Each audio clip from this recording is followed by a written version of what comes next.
Әнкарада 13 сәгать. Исәнмесез, мөхтәрәм тыңлаучылар. Бүген 2025 елның 13 апрель якшәмбе көне. Сез турыдан-туры эфирда Төркия Аваз радиосының татар телендәге тапшыруларын тыңлыйсыз.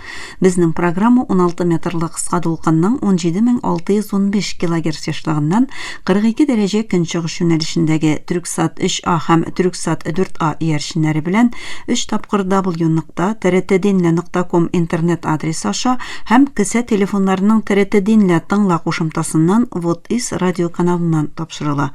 Тапшыруыбызның бүгенге чыгарылышында соңгы хәбәрләрдән соң Төркиянең тышкы сәясәте программасы белән кызыклы темалар язмасын тәкъдим итәрбез.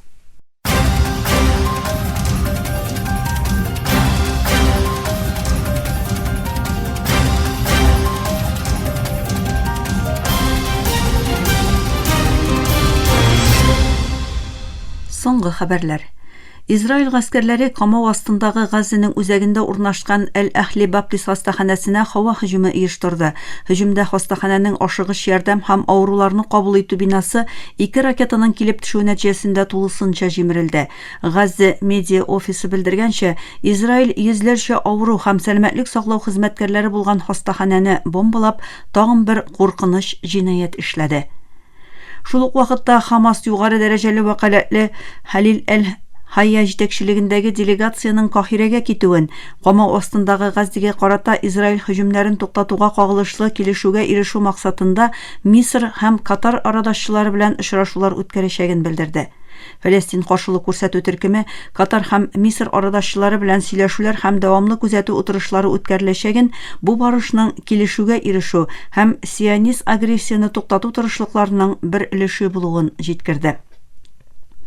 Кытай БРИКС илләренең АКШның җавап кайтару рәвешендәге тамгахана салымнары турында фикер алышуын һәм бу сәүдә киеренкелегенә бик борчылуларын белдерде. Пекин белдергәнчә, бу атнада узган БРИКС икътисад һәм сәүдә мәсьәләләре буенча элемтә төркеменең 2нче җыелышында АКШның бу тамгахана тарифларының глобаль сәүдә системасына зур зарар китерүе, дөнья күләмендәге сәнәгать һәм тәэмин итү челтәрен бозуы, глобаль икътисадка озын мөддәтле тискәре тәэсирләр тудыруы сөйләшелде. АКШ илбашы Дональд Трамп тышкы сәясәттәге бәхәсле карарлары аркасында дөнья күләмендә тәнкыйтькә дучар булса да, Русия Федерациясе тышкы эшләр министры Сергей Лавров Анталия дипломатия форумындагы ирекле утырышта аны мактау сүзләре белән телгә алды. Югары дәрәҗәле катнашучылар белән узган форумның 2нче көнендә чыгыш ясаган Лавров булай дип белдерде. Илбашы Трамп Украинада булган вакыйгаларны теләсә кайсы Авропа лидерыннан күбрәк һәм яхшырак аңлыйсыман дип әйтеп, аның Авропалы вазифадашлары белән чагыштырганда Русия-Украина конфликты турында башкача фикергә ия булуына басым ясады. Төркия Җумһурияте илбашының хәләл җифете Әминә Эрдоан кешелекнең тагын да күбрәк сугышларга һәм конфликтларга түзә алмаячагын белдереп, тынычлыкның өстен көчкә әйләнүе кирәклеген ассызыклады. Әминә Эрдоан Анталия дипломатия форумында чыгыш ясап булай диде: "Кешелек дөньясы бүгенге көндә каршылыкларны, бәрелешләрне түгел, хезмәттәшлек өлкәләрен булдыруны, билгесезлекләрне бетерүне һәм тынычлыкның өстен көчкә әйләнүен көтә."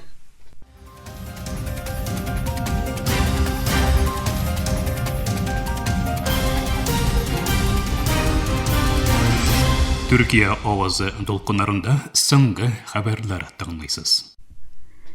Төрки дәүләтләр оешмасы сәркатибе Сүрия белән бәйле төрле инициативалар һәм чаралар Төркия дипломатиясының үсүен күрсәтә дип белдерде. Бу Төркия дипломатиясының ел сайын үсүенә мисал.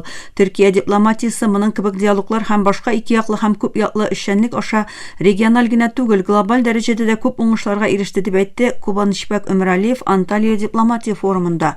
Өмрәлиев моның бигрәк тә дөньядагы конфликт зоналарында ачык күренүен билгеләп әйтте. Әгәр Сүрия һәм күрше илләрдәге вазгыять шул исәптән Русия, Украина һәм башкаларның хәзерге хәленә күз салсагыз, күп инициативалар һәм чаралар Төркия дипломатиясының чыннан да үсүен күрсәтә диде ул. Узган ел Анталия дипломатия форумында махсус панель сессиясе уздырылганын искә төшереп, Өмрәлиев форумның оешманың 2040 ел күзаллавы һәм тышкы мөнәсәбәтләрне үстерүдә мөһим булуын әйтте. Өмрәлиев Төрки дәүләтләр оешмасының проектка юнәлдерелгән оешма булуын белдереп, тышкы сәясәт, икътисад, сәүдә, туризм, энергетика, яшьләр эшләре, спорт, галәм һәм башка 35тән артык тармакта актив эшчәнлек алып барабыз. Бу безне проект юнәлешле һәм тиңсез кыла дип билгеләп үтте. Без тарих һәм традиция, мәдәният һәм тел, кирәк булса дин нигезендә төзелгән үзгә оешма. Мин әйткән нигезләргә таянучы башка оешманы таба алмассыз дип өстәде ул. Башта Төрки телле дәүләтләр хезмәттәшлек шурасы буларак төзелгән оешманың нигезләре 2009 елның 3 октябрендә Азәрбайҗан, Казакстан, Кыргызстан һәм Төркия тарафыннан имзаланган Нахчыван килешүе белән салынды. Төрки дәүләтләр оешмасының максаты Төрки дөньяны уртак тарих һәм мәдәни кыйммәтләр аша интеграцияләштерү һәм икътисад, сәясәт, мәгариф, мәдәният, саклану, иминлек, транспорт, тамгахана, туризм һәм спорт өлкәләрендә хезмәттәшлекне үстерү. Азәрбайҗан һәм Әрмәнстан тышкы эшләр министрлары Анталия дипломатия форумында очрашты. Ике яклы сөйләшү еллар буе дәвам иткән каршылыклардан соң мөнәсәбәтләрне җайга салу юнәлешендә мөһим адым буларак бәяләнә.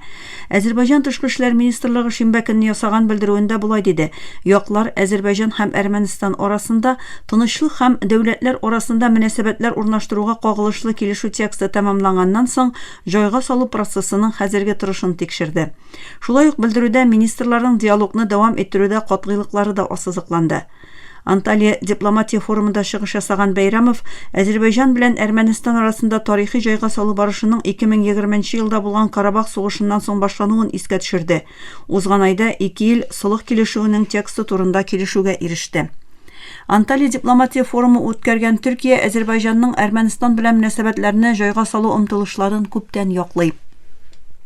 Ике элекке Советлар Берлеге Җөмһүрияте арасындагы мөнәсәбәтләр 1991 елда Әрмәнстанның халыкара җәмәгатьчелек тарафыннан Азәрбайҗан җирләре дип кабул ителгән Карабах һәм тирә-яктагы Җидедебәкне басып алу белән киеренке хәлгә килде.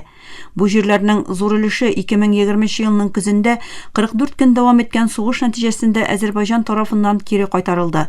Сугыш Русия арадашчылыгында имзаланган утны туктату килешүе белән тәмамланды һәм җайга салу белән шик билгеләү сөйләшүләренең юлы ачылды. 2023 елның сентябрендә Азәрбайҗан Карабахтагы сепаратист көчләрнең бирелүеннән соң төбәктә тулы суверенлык урнаштырды. 13 март көнне Баку белән Ереван тынычлык килешүенең 17 маддәсенең барысында да килешүгә ирешүләрен игълан иттеләр. Мөхтәрәм тыңлаучылар, сез Төркия авазы тулкыннарында соңгы хәбәрләр белән таныштыгыз.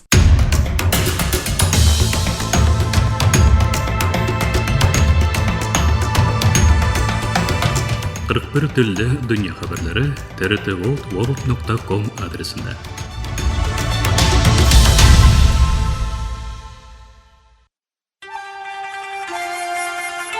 Матча.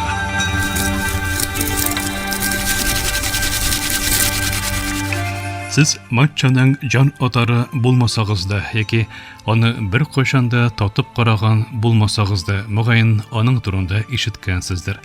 Күбекле, җанлы һәм үзенә хас оригиналь яшел төстә.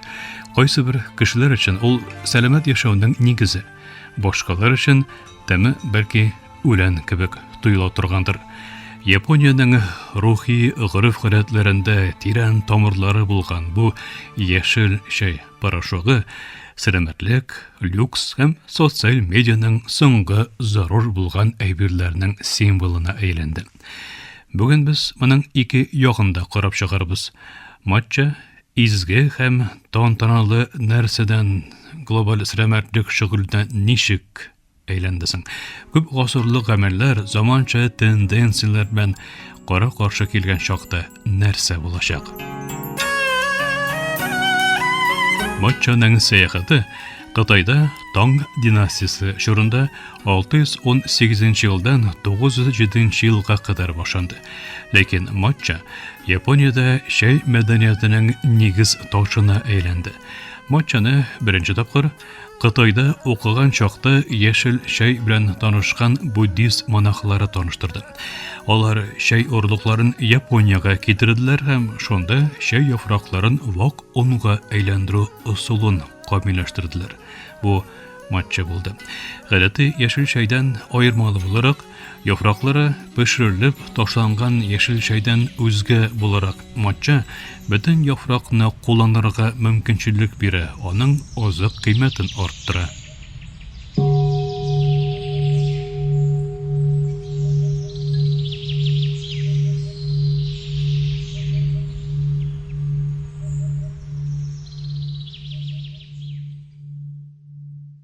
Бу Япон шәй йоласына Жан уйыга әйләнде. Бу гадилектән һәм кимчелексезлекне котлаучы гамәл. Юладагы һәр хәрәкәт шәйне булгаудан алып хезмәт күрсәтүгә кадәр хусусый, ахәңле һәм хәзерге вакыт мизгелен тудыра. Әмма соңыннан нәрсәдер үзгәрде. Көнбатышта матча сәламәтлек хәрәкәтенең символына әйләнде. Көнбатыш һәм заманчарак тәмгә туры китерелеп, ул гадәттә сироплар һәм сөт белән бергә минутлар эчендә әзерләнә. Гадәти юланың тынлык һәм уйлану көннәре үтте.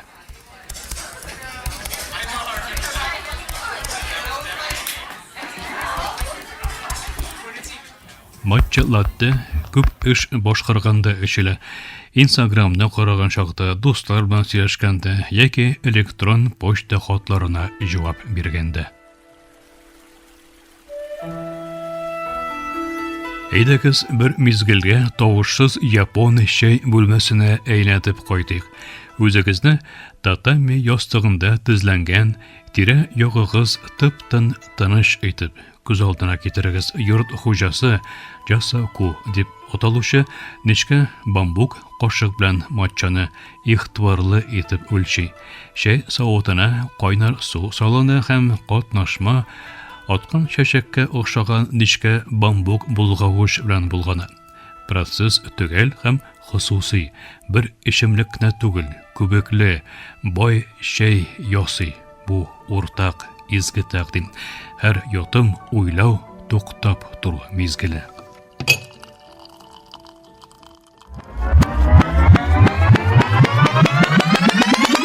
Инде көнбатыштагы модерн матча активлыгына әйләнеп кайтыйк. Анда ул социаль челтәрләр феноменына әйләнде. My famous matcha latte recipe you guys are getting to witness. Бу видеосмада Кортни Кардашьян Прите янында тора. Процессны онатканна тыныч кына матча латте әзерли. Ул үзенең ишемлеген зур металл булгавыч белән булгый. Камерага сөйләшә. Аның процессы юлла урынына уңайлылыкны ассыклый. Бүген матча аның тирән мәдәни тамырлары өчен түгел, Instagram өчен ярашлы эстетик җәлеп итүчәнлеге һәм көнне башлау өчен сәламәтлек элементы яки модалы яшәү рәвеше буларак дәрәҗә элементы өчен котлана. Бу хөрмәттән күбрәк ошатулар белән бәйле, тамырларыннан ерак. Матчаның товарга әйләнүе аны күп миллиардлы индустрияга әйләндерде. 2023 белән 2028 еллар аралыгында базарының 3 миллиард 800 миллионнан 6 миллиард доллардан күбрәк булуы көтелә. Ләкин бер проблема бар. Көнбатышта матча дип сатылган күп нәрсә Япониyaдан килгән юлла дәрәҗәсендәге чәй түгел. Тагын да арзан, көпләп җитештерелгән төрләре базарны тутыра. Игътибар сыйфаттан уңайлылыкка күчерелә. Үсеп барган танылыгы белән матча хәзер инде үзенең мәдәни тамырларыннан мәхрүм калган эшләмәгә әйләнү куркынычы астында. Кайберәүләрнең азык-төлек колониализмы дип атаган нәрсәнең корбаны.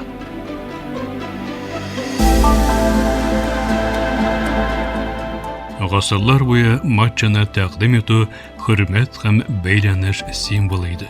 Традицион мохитта бу әкренәеп, туктап тору мизгеле.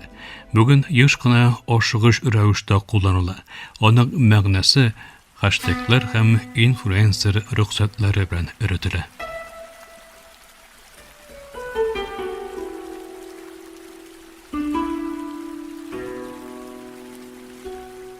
Шушы ике дөньяны ничек итеп килештерә алабызсың? Изге һәм сәүдәгә әйләнгән якларын.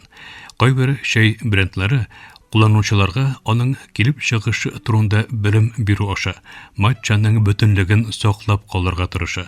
Традицион әзерләү турында мастер-класслар популярлык яулый һәм тагын да күбрәк кеше матчаны бары тик латте буларак кына түгел, башка якларында өйрәнә.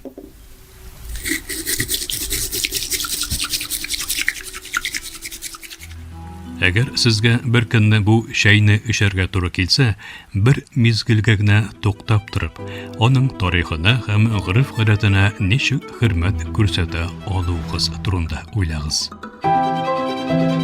Әлегә менә шулар. Безне тыңлаганыгыз өчен рәхмәт. Киләсе очрашуларга кадәр тик шуңчан һәм мәгълүматлы булыгыз, хәбәрдар булып торыгыз. Бу подкаст ТРТ Волттагы Сена сериямның мәкаләсе нигезендә әзерләнде.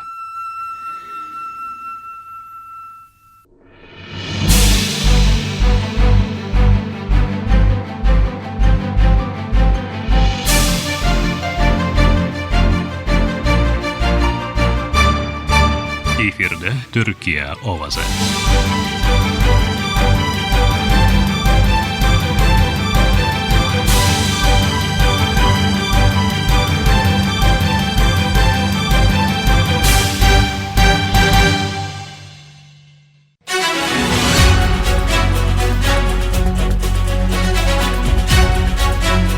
Төркиянең тышкы сәясәте.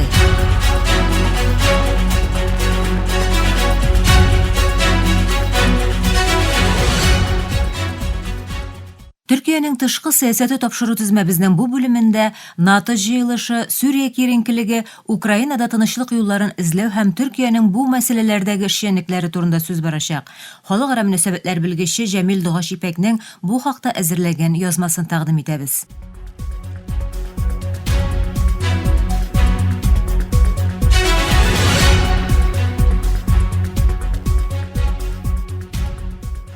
Төркия соңгы чорда тыгыз дипломатия сораучы әһәмиятле вакыйгалар белән очрашты. Тышкы эшләр министры Хакан Фиданның Брюссельдәге НАТО җыелышында катнашып, биредә уздырган очрашулары Израильнең Сүриядәге Т-4 һәм Палмира авиабазаларына оештырган һөҗүмнәренә Анкараның кискен реакциясе һәм Украина-Русия сугышын бетереп тынычлыкны торгызу процессында Төркиянең үз-үзен тотышы тышкы сәясәттә алгы планга чыккан башчылар булды. Бельгия башкаласы Брюссельдә 3-4 апрель көннәрендә оештырылган НАТО тышкы эшләр министрлары җыелышында Хакан Фидан актив рәвештә катнашты. Чара уңаеннан ул ике яклы очрашулар уздырды. Фидан АКШ дәүләт сәркатибе Марко Рубио белән ике арадагы мөнәсәбәтләр һәм глобаль вакыйгалар, Германия тышкы эшләр министры Анна-Лена Бербок белән Европа иминлек төзелеше һәм региональ тәрәккыятләр турында сөйләште. Моннан тыш Фидан Украина тышкы эшләр министры Андрей Сибига белән очрашуда Русия Украина сугышын бетерү тырышлыкларына Төркиянең ярдәмен ассызыклады. Бу сөйләшүләр Анкараның трансатлантик иттифак эшендәге бурычларын җиренә җиткерүдәге һәм региональ проблемаларда актив роль уйнаудагы ныклы карарын күрсәтә. Төркия НАТО җыелышында дипломатик очрашулар алып барганда Сүриядә региональ иминлекне бузучы вакыйга булды. Узган көннәрдә Израиль һава көчләренең Сүриянең Хумс төбәгендәге Т-4 һәм Пальмира хәрби авиабазаларына һөҗүмнәре Анкарада дипломатик һәм сәяси ризасызлыкка китерде. Төркия бу бомбалауларны Сүриянең җир бөтенлеген ачыктан-ачык бозу һәм региональ тотыклылыкны бетерүгә юнәлтелгән провокация буларак бәяләде. Төбәктәге чыганакларга караганда, Израиль бәргән Т-4 һәм Пальмира базалары Төркиянең Сүрия белән бергә уртак саклану пакты кысаларына керткән нокталар. Шуңа күрә һөҗүмнәрне Төркиянең киңәюче йогынтысын Израильнең кабул итмәячәген күрсәтүче кискен юллама буларак шәрехләргә мөмкин. Бу шартларда Анкара Израильгә карата реакцияләрендә телен кырыслаштыра.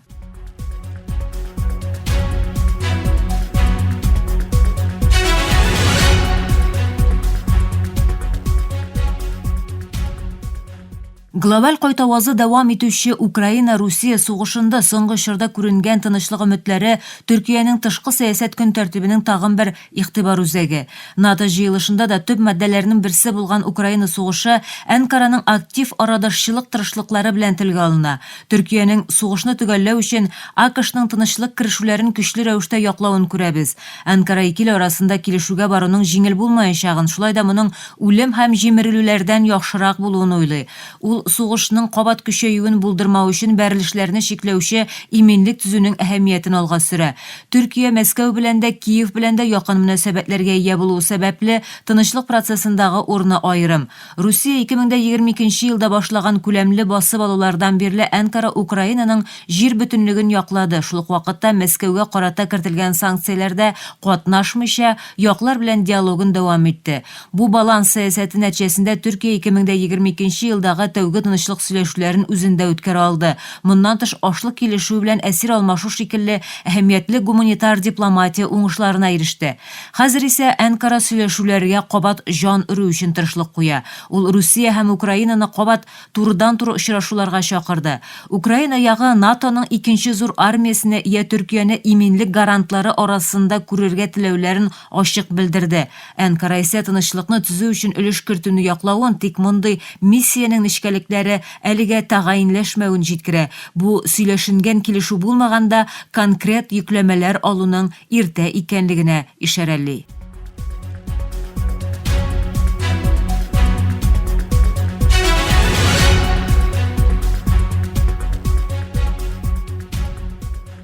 Йомгаклап әйткәндә, Төркиянең соңгы чордагы дипломатиясе аның күп катламлы тышкы сәясәт алып бару күзаллавына ия булуын күрсәтә. Брюссельдәге НАТО җыелышында берлектәшләр белән очрашулар һәм глобаль проблемалар белән бәйле юлламалар Анкараның Көнбатыш иттифагындагы җаваплылыкларын җитди рәвештә үтәүенә ишарәт. Шул ук чорда Сүриядә күтәрелүче киеренкелеккә карата ныклы реакция исә Төркиянең региональ иминлек һәм тотрыклылык мәсьәләсендәге сизгерлеген чагылдыра. Украина сугышында сулыкка ирешүдәге актив позициясе Анкараның дипломатияны өстен күрүче һәм күп яклы арадашчылык ролен ныгытты. Бу өч тәрәккыят бергә каралганда Төркиянең үз регионында да, глобаль аренада да баланс һәм тынычлык эзләүгә таянучы тышкы сәясәт алып баруы әйтелә ала. Анкара дипломатик телен белеп куллана һәм халыкара хукук кагыйдәләренә нигезләнгән позициясен ачык күрсәтә. Бу аның региональ һәм глобаль балансларда тәэсирле актер булу ихтыярын тагын бер кат күрсәтә.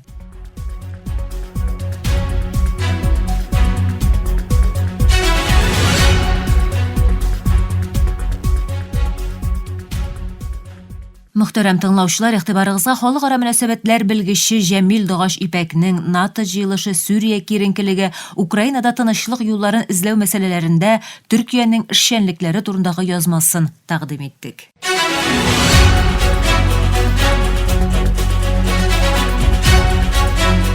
Төркиянең тышкы сәясәте.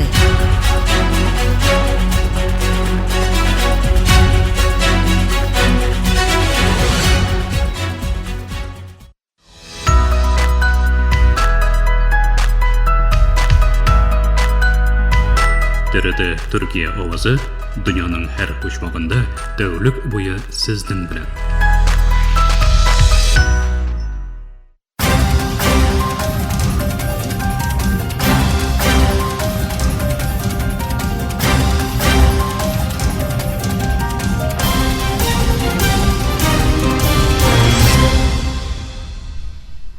Мөхтәрәм тыңлаучылар, Төркия авазы радиосының татар телендәге тапшырулары шушының белән ахырына якынлашты. Безнең программа һәр көн Төркия һәм Казан вакыты белән көндезге сәгать 1дә 16 метрлы кыска дулкынның 17615 кГц яшьлыгыннан Түрксат 3А һәм Түрксат 4А иярченнәре белән 3 тапкыр www.trtdinle.com интернет адресы аша һәм кесә телефоннарының TRT Dinle тыңла кушымтасыннан Вот Is радио каналыннан тапшырыла. Әлегә без сезнең белән саубуллашабыз, эфирда киләсе очрашуга кадәр.